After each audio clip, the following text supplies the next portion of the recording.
నెల్లూరులో అద్భుతమైన aqua investment అవకాశం. పల్లిపాడు సమీపంలో కొడూరుపాడు రోడ్లో ఉన్న 8.5 ఎకరాల ఫిష్ ప్యాండ్ అమ్మకానికి అందుబాటులో ఉంది. అత్యంత ప్రశాంతమైన ప్రాంతంలో ఉన్న ఈ ప్రాపర్టీ ఆక్వా కల్చర్ మరియు దీర్ఘకాలిక పెట్టుబడికి అద్భుతమైన ఎంపిక. ప్రస్తుతం ఈ ఫిష్ ప్యాండ్కు ఎకరానికి సంవత్సరానికి 40,000 రూపాయలు లీజ్ వస్తుంది.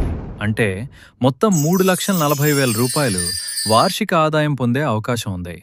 ఆత్మకూరు బస్టాండ్ నుండి కేవలం 20 నిమిషాల డ్రైవ్ మాత్రమే. ఆక్వా రంగంలో పెట్టుబడి పెట్టాలనుకునే వారికి, స్థిరమైన ఆదాయం కోరుకునే వారికి, అలాగే భవిష్యత్తులో విలువ పెరిగే ఆస్తి కోసం చూస్తున్న వారికి ఇది ఒక గొప్ప అవకాశం. ధర ఎకరానికి 40 లక్షల రూపాయలు మాత్రమే. ఇలాంటి ఆదాయాన్ని అందించే ఆక్వా ప్రాపర్టీలు మార్కెట్లో చాలా అరుదుగా లభిస్తాయి. మీరు కూడా ఈ లాభదాయకమైన అవకాశాన్ని సొంతం చేసుకోవాలనుకుంటే వెంటనే సంప్రదించండి. 93911139 03. ఇప్పుడే కాల్ చేసి పూర్తి వివరాలు తెలుసుకోండి.